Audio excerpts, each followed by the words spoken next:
All right. All right, Jan. Well, I'll hop into the state, and then let me set a little alarm too, just for an hour mark.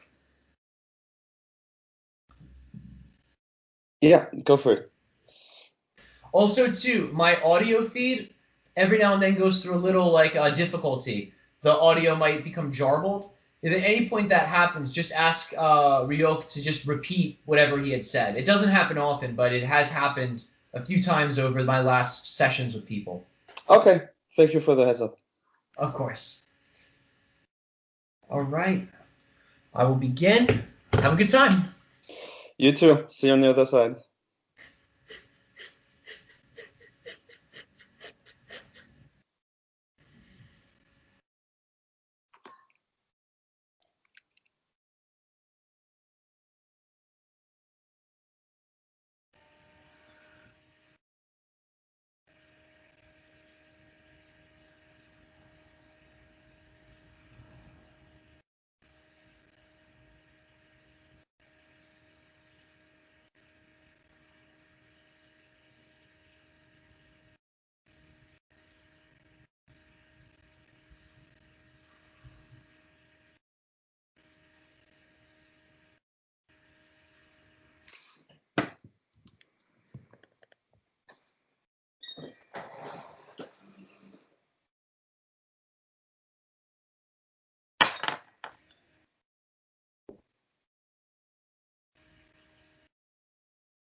All right. Thank you for coming to the session today. It is our pleasure to be able to speak with you and to share whatever it is that is useful for you to know in your journey of the now. We would ask of you the following questions. How are you doing this day of your time? Hello. I'm doing very well, thank you. You It's are my, quite welcome. it's my pleasure to connect with you again in this form. Of course, it is our pleasure as well, understanding that each session, each conversation we have represents a deepening of this world, a deepening of this connection within yourself, and it is the channeling that is actually just a symbolic reflection of your own progression, your own evolution. So whenever your own momentum crystallizes to this type of activity represented symbolically as channeling, we too become very excited because to us it represents again the crystallization of these realities together, eventually forming one cohesive reality of multi-dimensional civilization interaction with your Earth. Yes, indeed. That's how it feels for me too. Um, we spoke a little over a month ago, and I was very grateful for our exchange. I listened to it back a few times, and after a session, I came, in my daily life, I was filled with great energy and great enthusiasm. Um, but there's a but coming. That in the past last 2 weeks, I've been quite in a dip, like a lower state of energy, which I do not think is related to our session, but it's related to a pattern that I'm trying to release. Yes. This is why I wanted to share with you. And this pattern is that within the last 2 weeks of time, um, I I neglect the things that I ought to do. I neglect my responsibilities at work, or my responsibilities at the time which I'm volunteering with the organization I told you about in our last session. And so I really slump, and the days are passing by without me taking any activity. And I feel like that it is coming from a lack of trust into my own ability. Like I know what I have to do, but I don't trust myself that I will do it right. So I somehow trick myself into thinking that not doing anything at all is the better way. So I was hoping to kind of just share with you, but maybe also hear your point of view on this. It is really like a pattern which for me is more repetitive, and I would like to let it go completely. All right. Well, we will say a few things right now about this energy you are expressing. Understanding that this is a collective thing that you are describing. It is a collective phenomenon. Understanding that right now your society is essentially going through a rapid upgrade. And as a result of this upgraded energy, many of which you call the shadow aspects or the aspects of yourself that you do not necessarily prefer but are still present, are coming to the surface, not so much so they can be released, but more so they can become integrated. I see. Understanding the idea is that you're not going to release the energy. It does not go anywhere. It only stays right here, right now. But the idea is when you integrate this energy, it creates a completion within your being where the lessons that these energies are attempting to show you then become integrated into your understanding of yourself. Now, we would ask you the following thing. What types of benefits have you found from this 2-week period? It makes me ponder a lot. It makes me ponder a lot on what my priorities in my personal life are. Yes. Mm. Understanding that it's not so much that there's a lack of trust, even though it may appear that way. The idea is that feeling of a lack of trust is emerging so you can begin to investigate the priorities, so you can begin to look at your life and say to yourself, well, which areas of this can I improve upon? Which areas of this can I release some tension around? Which one of these areas can I become more playful, more relaxed, more joyful around? Understanding that when you are always in the flow of action, oftentimes you don't always get the opportunity to be able to step back and reflect on all of these other components. So when you have these periods of I just don't feel like I can do it, understanding that feeling of not trusting is actually a guide. It's beginning to guide you into a more reflective and contemplative position. To be able to see if, again, there's areas in your life where you must lighten up, or if there's areas where you can express yourself much more joyfully, or if there are certain things in your life that it may be better off just letting go of in terms of activities altogether. I see. And when you say integrating the lesson, what is it? What does the integrating feel like, or how do you describe it? It is the feeling of non-judgment in the face of doing something you do not prefer to do. Understanding that when you are engaging in something, you're saying, this is not my highest excitement, this is not my preference, but you're still doing it. The idea is the non-judgment of that version of yourself you are shifting into. Yes. And when you are able to go into that version of this is not my preference, I'm really not enjoying this, but you go into it from a place of non-judgment and unconditional love, it allows for you to, again, have the perspective of spirit in that reality. Therefore, because you're invoking that perspective of spirit in the reality, you're no longer in the not preferred reality. You've created a new one where you have integrated in that version of yourself you do not prefer with the all-encompassing point of view of your spirit. It allows for you to then be able to commune with that version of yourself because you've stepped outside of it. As soon as you're doing something you don't prefer, you bring spirit, you bring your unconditional love and non-judgment in. You're no longer that other version. You've now created a new version. From that point of view, you can then actually converse with that version of yourself you may not prefer. You can say, what is the lesson you wish to learn? What are you attempting to teach yourself through these actions? And you'll be able to see it because you're not in it anymore. And remember, you shift to that not preferred version so you can embody its state of being, so you can eventually then once again step back outside of it. If you don't step into it, you don't get that intimate connection, that felt physical connection of what that version of yourself's energy actually feels like. Yeah. I understand it now.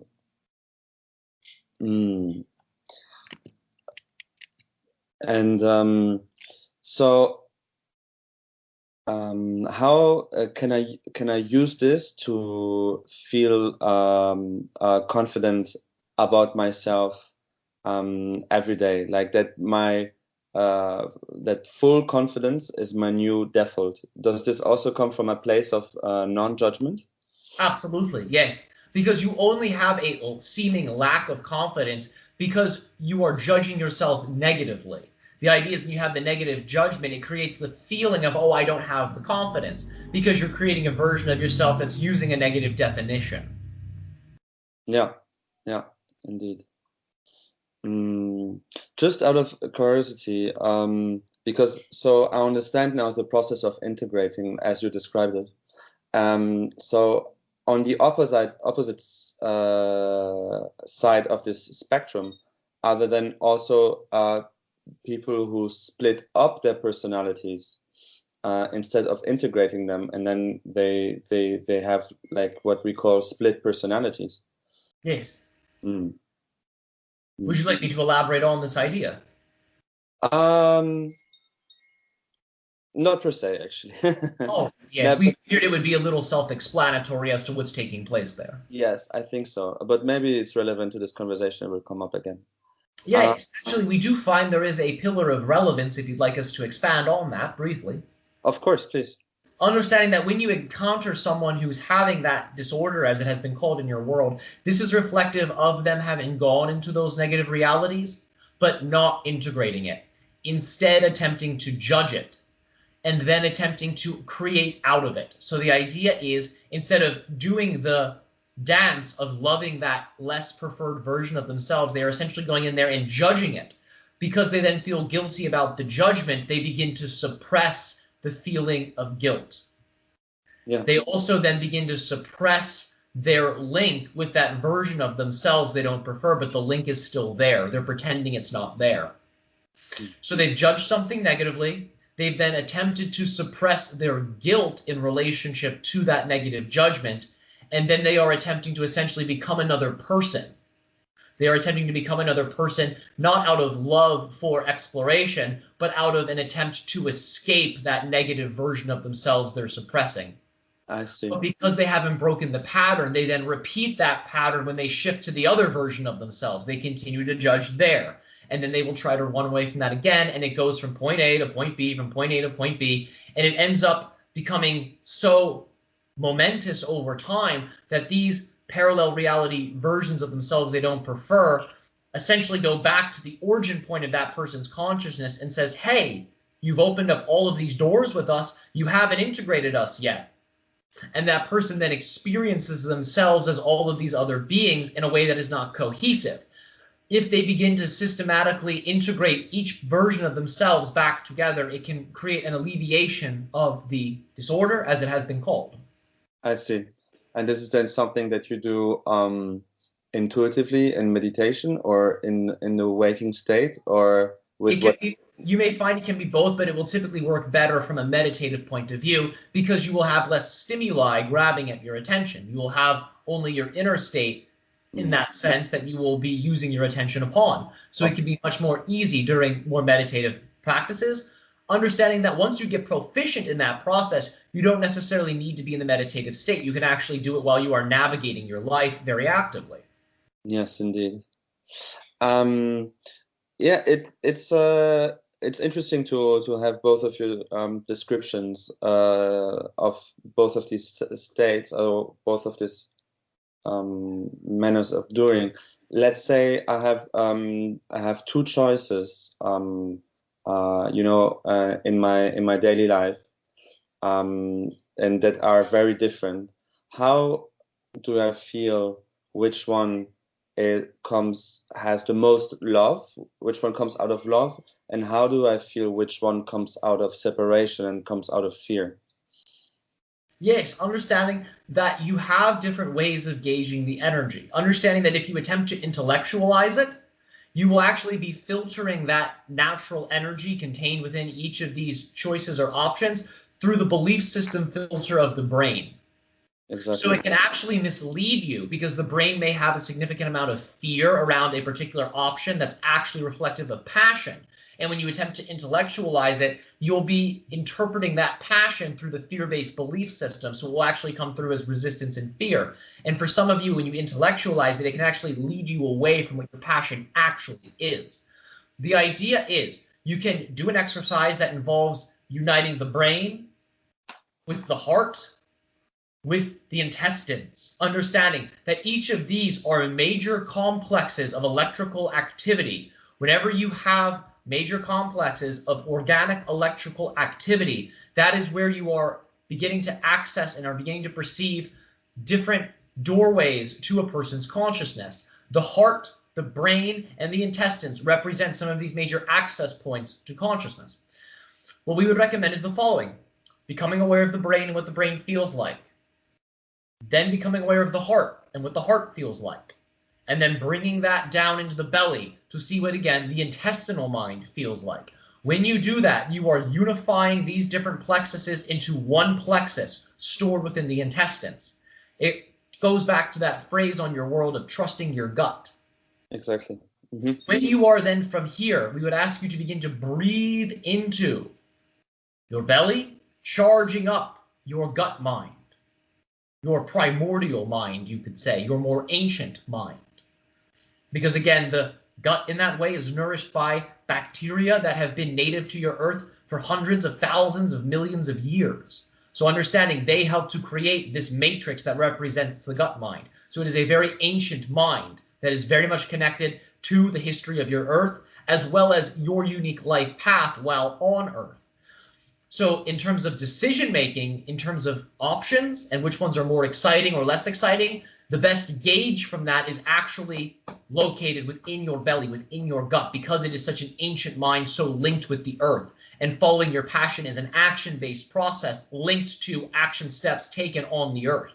So it can very much tune you into that level of discernment.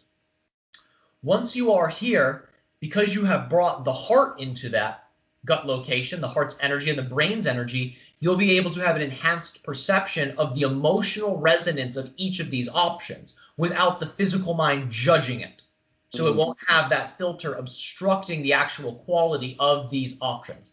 So once you have the brain and heart linked in the gut, the idea would be to then imagine those options, imagine those choices from the gut. And from there, because your gut actually produces a large degree of neurotransmitters, a lot of your emotional compounds are formed within the gut. So your ability to actually read and feel emotions is stronger from there. Mm-hmm. From here, the idea would be to imagine each option. Just simply, you could even think it, you could visualize it, imagine each option, and then feel into each one. And you will find that some may feel rather dull, some may feel very electric. They may have a lot of energy that you have cultivated towards them, but that does not mean they're indicative of excitement. It just means you've put a lot of energy into that direction. Yeah. Some of these could be pattern-based things. Yeah. The idea from there is one of those options you will very quickly detect is filled with love. Very quickly. It will become obvious to you. That's the option. That's the choice. Go with that one. Time and time and time again. You will always lead yourself to where you need to be in the moment through the vibration of love, through this type of exercise, and through this level of decision making. If you try to do it from the brain, it becomes much more easier for your brain to say, oh, but I believe I'm not worthy of that option, so I'm just going to create the feeling of shame to mask that feeling of passion. So the brain will do its best, but because it's the storehouse of the belief systems, that's where the negative ones are most active. Yeah. In the gut, you are very much outside of that. Very much outside of that. I see. Thank you for sharing. That makes total sense. Of course, our pleasure. I've described in our earlier session this learning center for new technology, 3D printing, robotics, coding in Western Africa that I'm supporting or trying to support.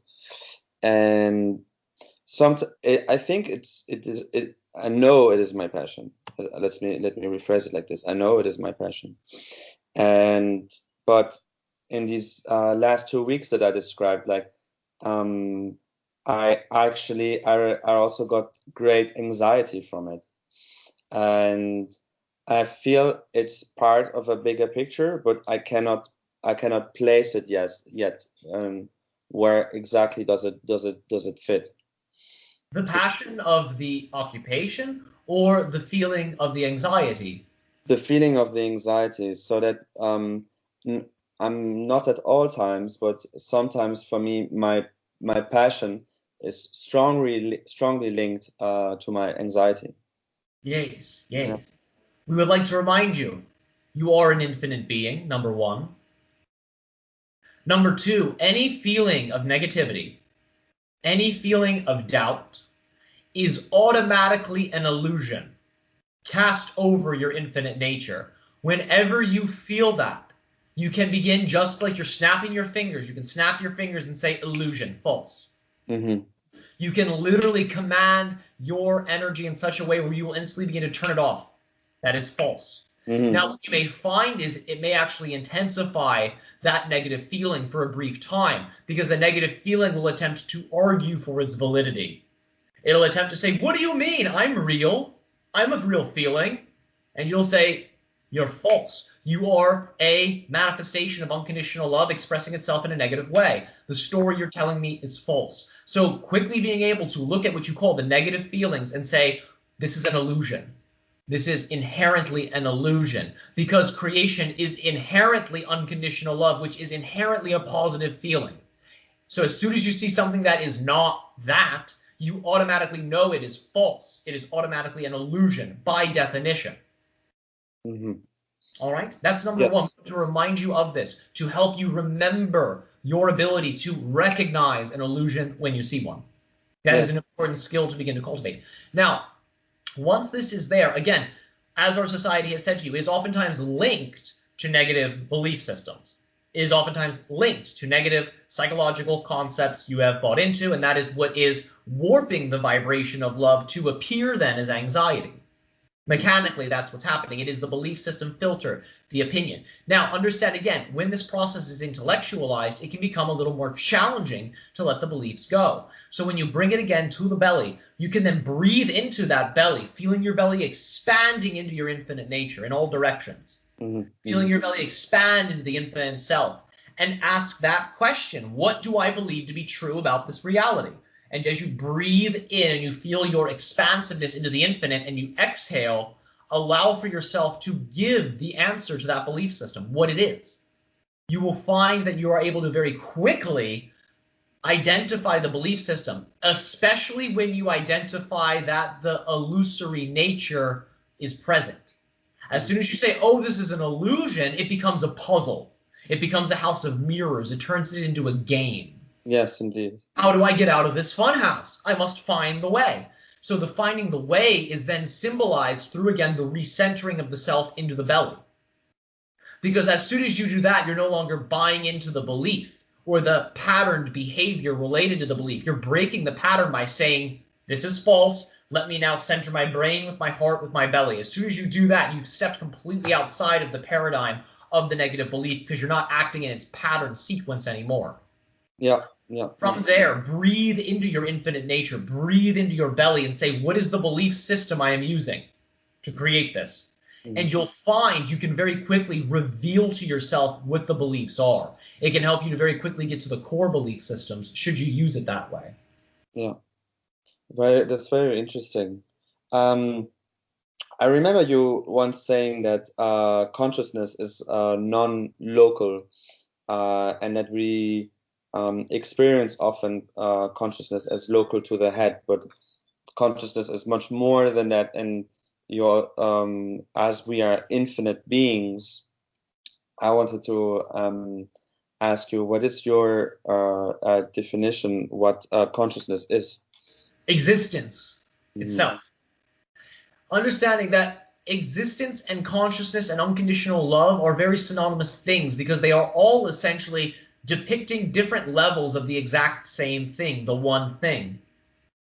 Now understand, they are different expressions of that one fundamental thing. Understanding that unconditional love has its own consciousness, has its own awareness. It is the awareness in that way which you call God.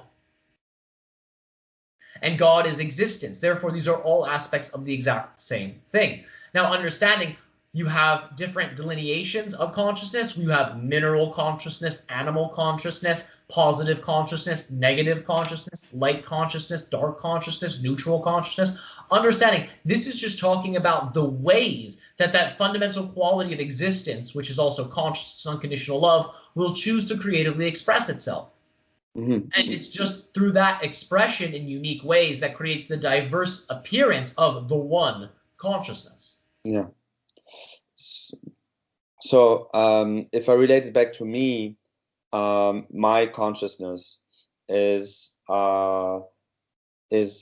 everything in all the ways how I express myself, and expression in all kinds of forms, of course. Yes, yes. This is a very accurate definition of consciousness, an understanding you can build.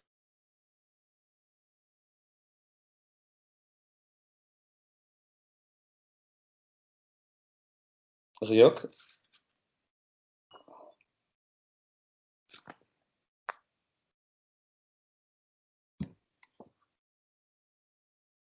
Hello? Hello, can you hear us? Yes, now we're back. Good, good. Thank you. Understanding that that is a very good definition of consciousness, and you can build upon it in whatever way you want to. Awesome. Thank you.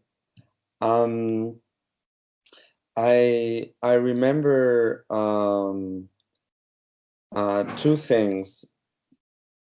I remember we were talking about the state of the alchemist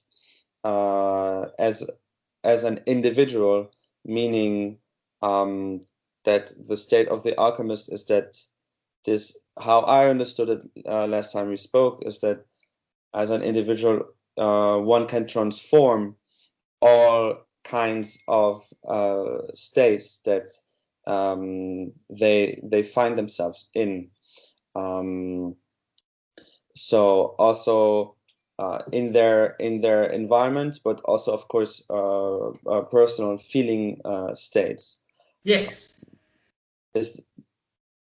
How can one reach the state of this state of the alchemist in order to be a positive influence in daily life, in the physical, so to be like a walking vortex?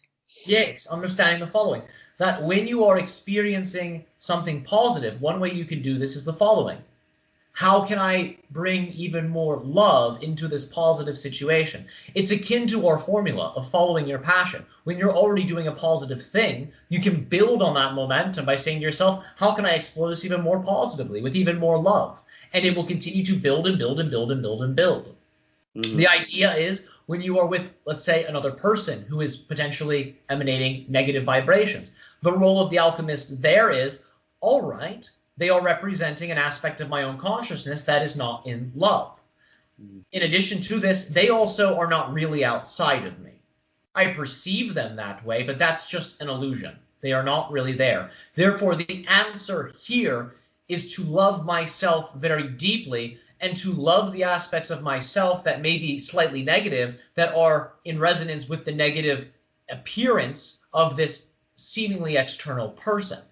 So when you direct it back to self-love always, even in the face of negativity, you are being that alchemist.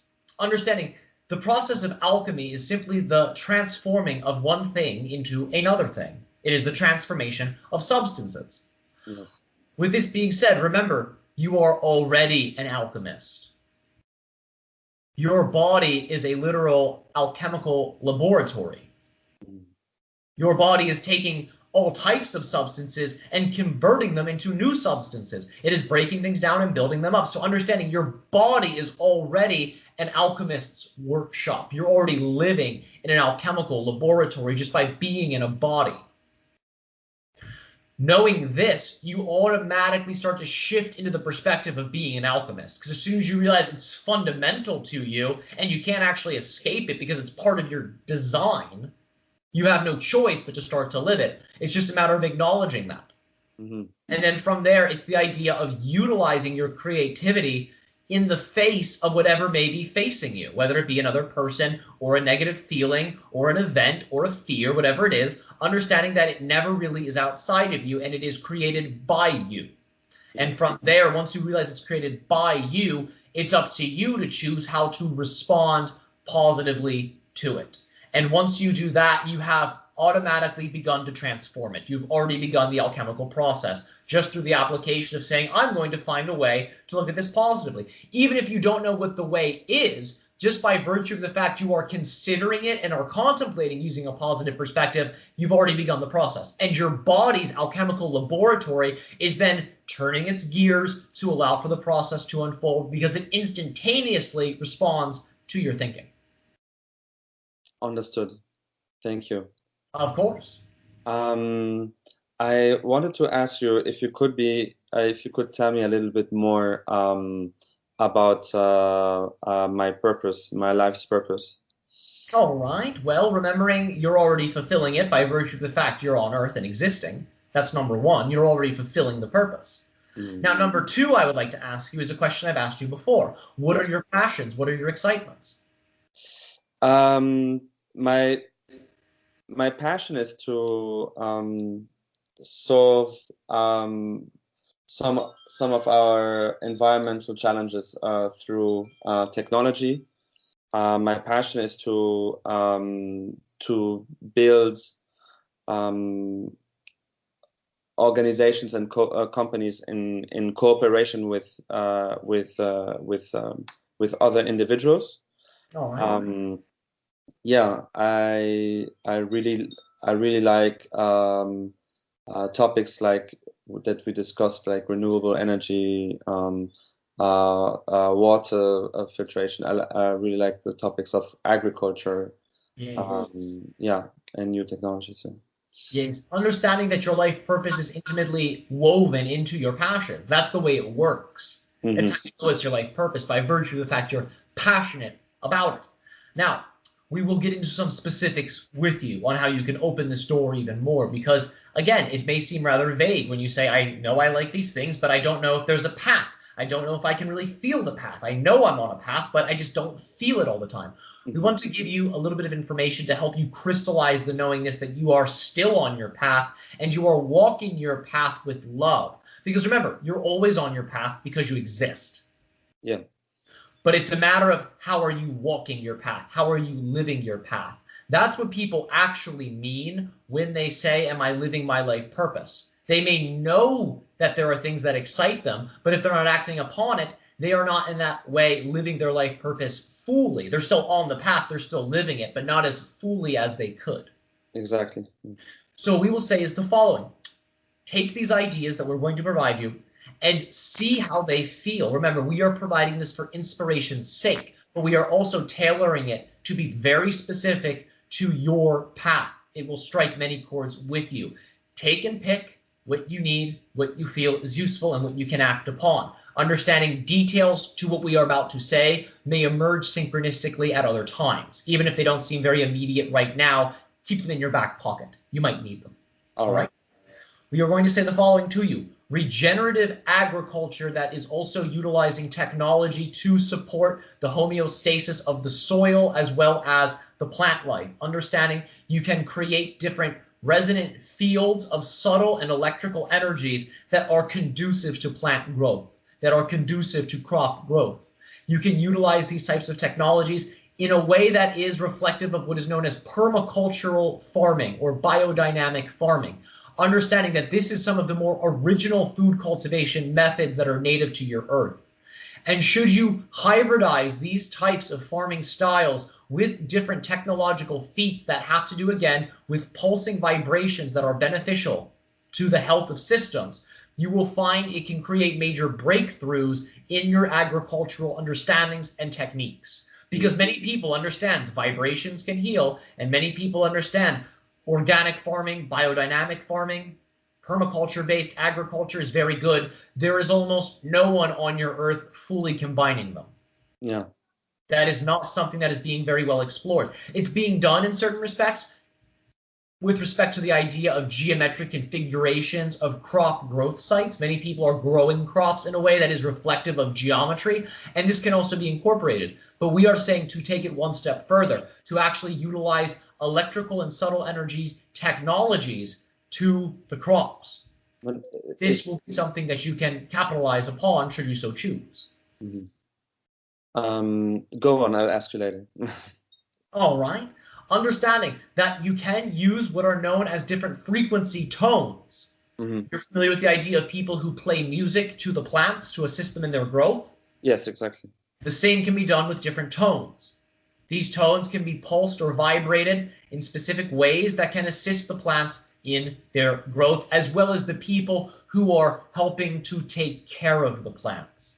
It will also allow for a very personalized relationship between the farmers and the earth to grow, and it will open up the receptivity of both the plants and the humans to higher dimensional realities. So when people then go to consume these foods, it will actually act as a heightened regenerator of DNA, as well as an activator of DNA for many people.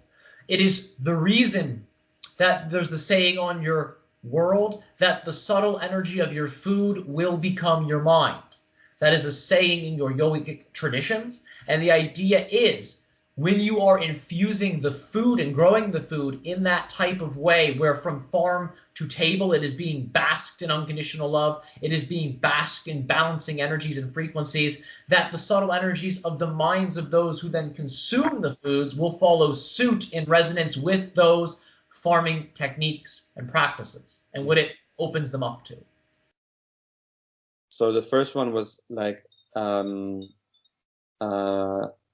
electromagnetic frequencies, and the second one, tones, is more like frequencies like hertz. Yes, correct. Very interesting. Well, but how will we then be able to measure if people are feeling better eating it afterwards? Because this is also highly subjective. It is highly subjective. Understand that will be a more difficult part to measure. But what you will be able to measure is the nutritional yields of the food. Mm-hmm. That part you will be able to measure, and you may find that some of the nutritional values become astonishing. That in and of itself can provide sufficient evidence for other researchers to see something is actually occurring. Yeah. How can you send electromagnetic vibrations to a field? What kind of instrument or machine would you use? You would want to have an electromagnetic pulsing generator that through the air is pulsing these frequencies. You could also have some that are placed within the earth, and it will travel using the different mineralized substances within the soil. Both of these can be appropriate. Understand that there are people who have already built these technologies. It's a matter of working with scientists to ensure that the frequencies of what is being pulsed is in fact beneficial to life, because it can be designed in a way that actually has a detrimental effect to health over long periods of time. So you want to make sure that the frequencies that are selected are appropriate. The last time we spoke, we spoke extensively about water and water filtration, and also light-based therapy. Yes. And today we are also opening this subject of permaculture, which is also very interesting. How is it because we are now in different nows that so that the focus is a bit shifting, or is it in order to show me the extensive palette of the rainbow, so to say? It is to show you the extensive palette. That's precisely why we're doing it. Because we want you to understand that you are walking your path, and each of these things is reflective of your passions. Therefore, you can't really mess it up. I see. Whichever one you get into will be beneficial. You have the ability to shapeshift into whatever version of yourself is required to be able to fulfill any of these passions, any of these tasks. Mm-hmm. Understanding, you may find that you are able to act on multiple ones again throughout your life because you are still very young. Mm-hmm. In our eyes, you are still a baby. Mm-hmm. You have a lot of time on your hands in that way that you're creating to be able to act upon any of these or all of these in whatever way, sequence, or order you choose. Of And course. remember, when we are speaking to you about these ideas, we're not just talking to you. Mm-hmm. We are sharing many of these ideas because it ripples throughout your collective. Understanding as we are saying this, we are also beaming these possibilities to other conscious individuals who are desiring similar things. So just by us speaking it into the reality, it's not just going into your reality, it's traveling through the infinite connection points to other parallel realities shared by other people. Yeah. And it's beautiful that you're aware of these ripple effects. Yes. That brings me back to consciousness, because I'm aware we have group consciousness as a planet. I also believe that there's something like a national consciousness, like Yes. every country. Yes. And once I heard, but I think it was even from you, that there is a government consciousness. So Yes. French government consciousness, German government consciousness. How does that work? How I understand it is that since thought is energy, people who gather in the same on the same occupation, all of their thoughts, all of their activity is immediately creating a consciousness in the ether. Is this how it works? Essentially, yes. We will get into some specifics around this if you like. I would like to. Thank you. Yes, understanding that you all have what you'd call organic baseline consciousnesses that are shared. The fact that you are human in that way links you to a human shared consciousness because of your similar body designs over the different continents and times. Because of this continuation of the similar qualities of the human body over time and its similarities from one body to another, they are all very linked. Very linked. That like vibration, that like energy creates a body-based group consciousness, the human consciousness. Mm. Understanding that your planet in all ways has created that body. Your planet has created all things that are on the surface with the exception of that which has come from extraterrestrial origins. Anything that is from your Earth, because again, it has that underlying baseline vibration of the Earth, it is all linked in that way to the Earth consciousness. So you would find different body types have underlying collective consciousnesses, and your planet has an underlying collective consciousness. Understanding as well, because you are infinite beings connected multidimensionally all the way to source, you also are part of spiritual collective consciousness or soul collective consciousness. Mm. These are the baseline ones. We want you to understand these are the ones that are more fundamental just to the nature of nature. Mm-hmm. Being a human being, you are able to edit belief systems. As a result, when you say to yourself, I am a member of this government, I am a member of this country, Mm-hmm. you are then creating a vibrational state that other people are creating. And when enough people create that state of, I'm a member of the government, it creates that collective consciousness we've described as a governmental consciousness. The same can be true for citizenship, where you say, I am a citizen of France, I am a citizen of Uruguay. Mm-hmm. It's creating a collective consciousness because so many people are feeding into that concept. Now, this can be a positive or negative thing, obviously, yes, because if you have many people that are saying, I am a monk who is practicing compassionate, loving meditation every day, they are linked to a very positive group consciousness that they have created. It's above the baseline ones we described. It is one that emerges from them as its own creation. Does this make sense? That does make sense, yeah. All right. And I also feel that personally that you as humans we can quickly shift into these consciousnesses, and Yes. probably that is also the reason why we like to exchange, but we also probably like to listen to stories or to legends. Then we can quickly tap into these consciousnesses. Precisely. That is precisely it. Mm. We would like to, at this moment, give you a permission slip. Please. All right. Understanding many people on your earth say, I wish to be separate from my government because my government is violent or negative. Mm-hmm. Many people say, I wish to be separate from my country, because my country is an arbitrary border that creates separation. Yes. Many people say, I wish to be separate from my religion because my religion yields dogma and negative judgment. Understanding that when people attempt to separate themselves from this out of negativity, they end up bringing in the energy they're trying to escape into their personal lives, but through a different source, through a different deliverer of that energy. Understanding the following: because you are all things, you are linked to all collective consciousnesses automatically. It is all a matter of how are you creating your version of that collective consciousness. So, for example, you could in a positive way say, I am a member of my government. As a citizen, you could say that, and you'll be linking to that collective consciousness of your government. From there, you can start to create new belief systems about government to shift that collective. You can essentially go in and say, my government is full of unconditional love and joy. My government is part of the same heartbeat that beats my heart. I am able to bring love and joy and gifts to members of this collective consciousness.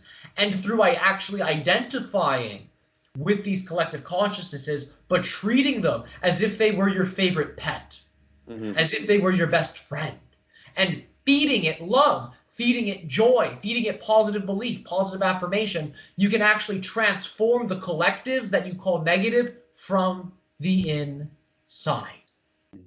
Many people try to escape those collectives to try to create a positive reality. But again, it's just like we've said about the person with multiple personality disorders. They're trying to escape what they're negatively judging without integration. Yes. And then it causes a schism. When you all do that collectively by saying, our government is evil, we need to leave it, but you also simultaneously say, we need a government, you create that schism, and it reflects itself in the governmental collective dynamics. Yeah. But when you say, I'm a member of that government, I'm feeding it with love, you are then creating that shift within the collective consciousness, and you're shifting to a more positive collective consciousness. The same can be said with your country. My country, for example, you could say, my country is linked to all other countries. My borders are not hard borders. My borders are actually open gates. Yeah. They are open doors. That's how you can begin to shift the collective consciousness of your countries. That's a very beautiful permission slip. Thank you.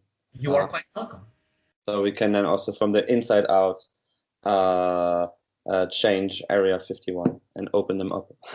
Precisely. Yes. Precisely. You can imagine that collective consciousness as well as the collective consciousness of the beings that are inside that are not quite as human as you. Yes. Energy is also available. Remembering that you create them. Many people fear connecting with extraterrestrials because they fear the intellect of the ETs would be manipulative because they can see more. Understanding that if you go in with that vibration, you will create a version of that fear in your interaction. But if you say the same thing, the same types of positive beliefs and affirmations as you connect to these collective consciousnesses, it will have that effect with extraterrestrial beings as well. Yes. Are the beings that are they there out of their own free will? Yes, they are at this point acting as assistants to the government personnel that are operating within the facility. In the development and reverse engineering of technologies, the integration of these technologies into more earth-based forms so they can be applied for different means. They are acting as technological assistants. They have multiple reasons for doing this. Some of it is to benefit your governments. Some of it is to actually leak this information to the citizens. And some of it is just for fun's sake for these beings. Yeah. Yeah. Some of it is for the welfare of us all. Yes, because understand that these secret technologies will not remain secret for very long. That's why they're giving them. They understand they are going to be disseminated, and many of them are being disseminated early. I see.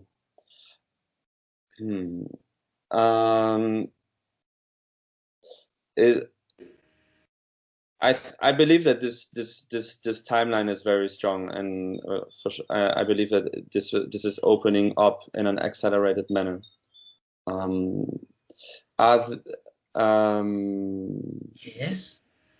Are there people on the inside of Area 51 that would, like, in a whistleblower kind of way, in a Edward Snowden kind of way, come forward or is that something that needs maybe a collective visualization is going to happen? We can only say the following. Mm-hmm. Buckle up your seatbelt. I see. That is all we can say about this. Understanding there's a reason that Area 51 is becoming such a hot topic, many of you. It is a precursor milestone for what is to soon come. That's all we can say right now on the matter. I trust the energy. I trust the acceleration. I was personally aware of the area, but because of this acceleration, I looked up the size of the area for the first time, and I saw it's the size of Lebanon, and I was like, okay, this is actually a huge place. I had no idea.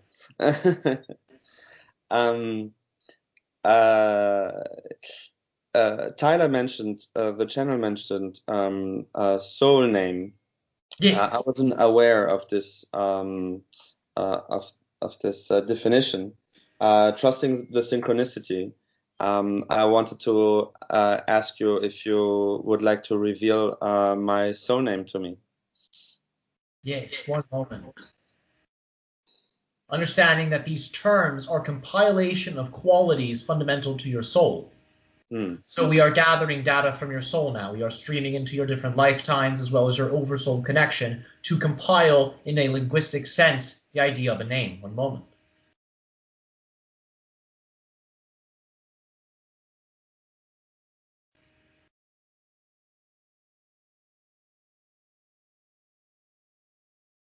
All right. We are using the name Imaya. Imaya? Imaya. With an E or an I? It can be either.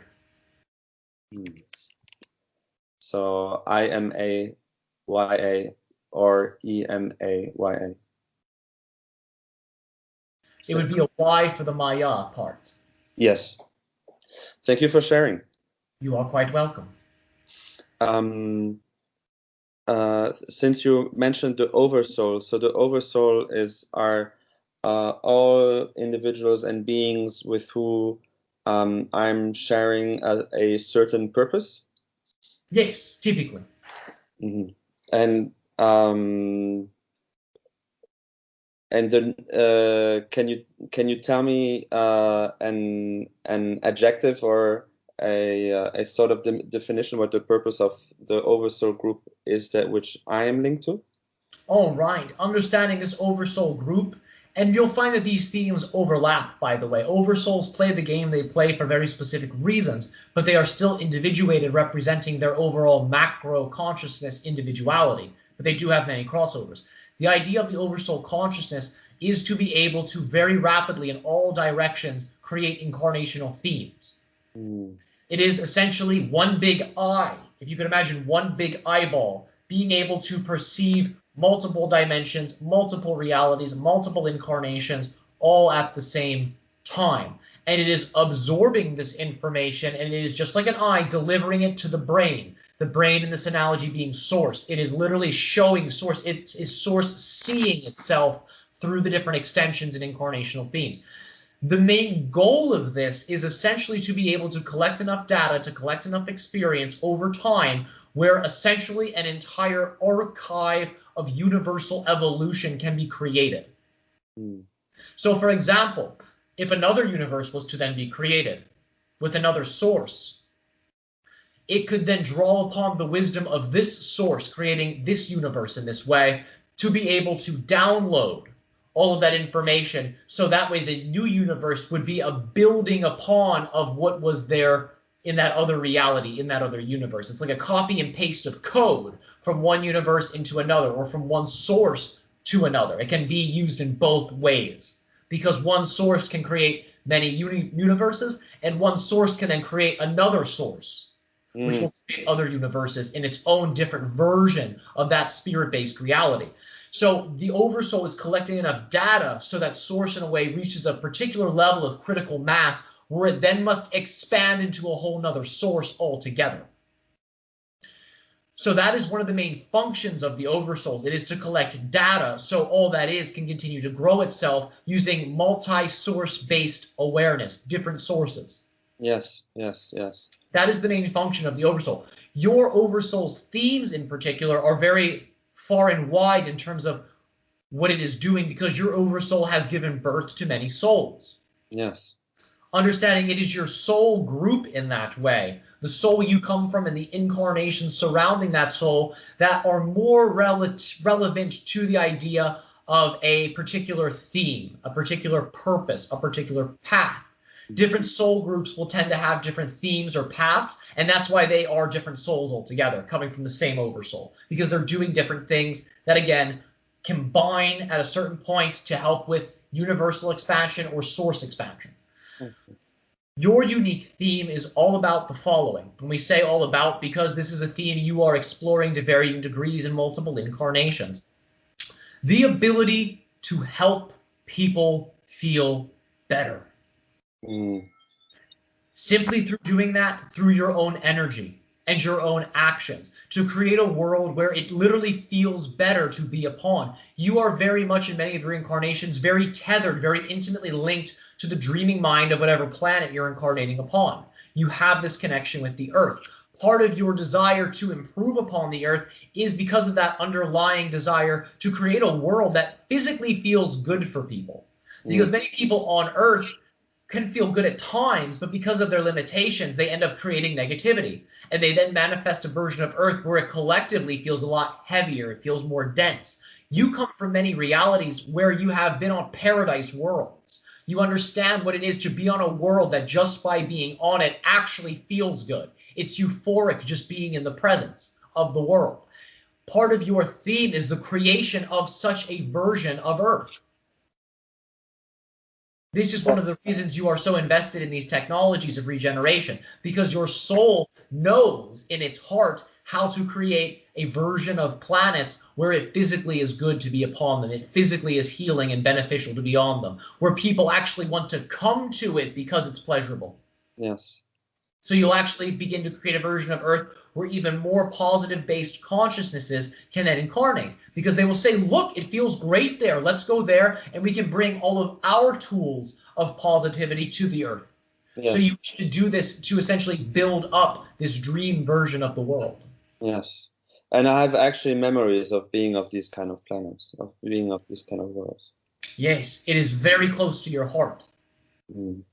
I noticed that it's also mostly when I'm with friends and we're celebrating something or we're having fun that we recreated that state in a very small group, or we could recreate that state. But for now, it was only when we would have like a party together. Yes. Understanding you're always having a party together. Yeah. Right now, this is a celebration. Yeah. All of life is a celebration of life itself for life's sake. Yes, indeed. That's beautiful, and I totally agree. My last question is this one. What does shivai mean in your language? And Yes, please continue. And is it linked in a way to Shiv, which is, Shiva? This is a fantastic question. We thank you for being one of the first to ask it. It is heavily linked to the idea of the multidimensional nature of which you call Shiva. Understanding Shiva in its own way is a consciousness. It is a consciousness that resides in multiple dimensions and acts as the substrate supporting agent of those dimensions. So this being, you could say, exists on multiple levels of reality, and out of its love for all of creation, literally infuses these realities with its support, with its love, with its guidance, with its wisdom. And it goes wherever it wants to go. It is that free because of the level of love that it embodies, that it goes wherever it wants to go and nothing can ever stop it, because it is all things in that way. It has linked itself to all things. Yeah. The word shivai in our society essentially means the following. Whatever is appearing to be a challenge, whatever is appearing to be a limitation, whatever is appearing to be an obstacle, has the ability to be seen as an illusion, something that has no power over one's desire to follow their passion. So when we say the word shivai, we are essentially saying all that is an illusion, that is not supportive of my passion, step aside. Because I see you for what you are. I see you are just an illusion, and I see that I can move freely in all directions because I am love, and love is in all directions. Love is all things. I can be all things. I can move with all things. This then translates into your understanding of Shiva, being in that way, a being that is in resonance with all realities perceivable. It has infused itself with all of those things, and nothing can stop it because there's nothing to stop, because it is the very thing in all the realities. Yeah. It has crystallized as people before, on Earth as well as other worlds. That's amazing. I've heard that in Christian terminology, Shiva could be comparable to what we call the Holy Spirit, the Holy Ghost. Yes, this is a very accurate metaphor of it. And then understanding that Jesus, when he says, I am the Father and I am the Spirit, he is symbolically saying, I am all things and I am the Spirit that is alive within all things. He is a parallel to Shiva. So it's amazing to see that we believe in the same things, and then there's the same multidimensional beings like Shiva has a representation in your society as well in our society. Do you also have a connection with the Archangels? Yes, we are connected to these macro consciousnesses, understanding that they are assistants to source. They act, just as we said, Shiva acts as a supporting agent for the realities, sharing freely love that he does not have to share, but is choosing to, out of love for all that is. Understanding these archangels are the same thing. They are literally utilizing free will out of their love to become allies to the Oversoul and source expansion process. They are in that way helpers, you could say, of all that is, ensuring that what you call miraculous feats can always be available in all realities, that the unexpected in all realities can happen, and can happen in a way that is laced with love. Have you ever met people that are always attracting good luck, even when it seems like something detrimental is about to happen, it flips and becomes highly positive? Yes. That is a trickle down of that archangelic energy. It is helping for situations to expand in a way that is based in love. They act as supporting agents. Now remember, because of this person's free will, let's say they are the person with the good luck, they could choose not to embrace that energy being offered through the archangelic consciousness, and that luck may not be there for them. But because they're choosing to engage those consciousnesses on different levels, it allows for that appearance of good luck to be present, when in reality they are using the underlying supporting agents of creation to assist them in shifting more positively. Yeah. Does these beings do they feel it's inappropriate that we worship them, Shiva and the Archangel, that some individuals on Earth choose to worship them in the sense that they're setting themselves a bit lower than these beings?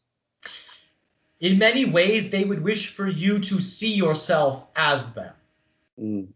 Not to say, oh, look at you and look how great you are, but to look these beings in all of their eyes, in all of their hearts, and say to them with the knowingness within you that I am that.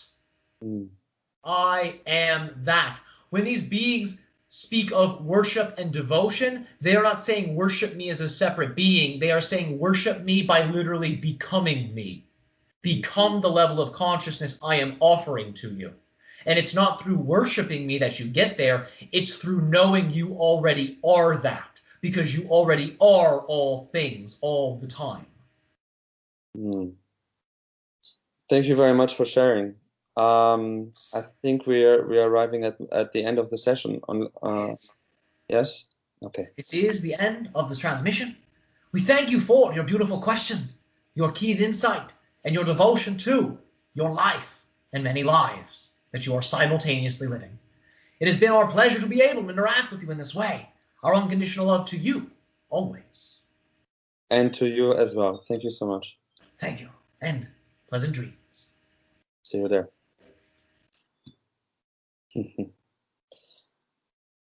All right. Wow. All right, Tyler. Beautiful.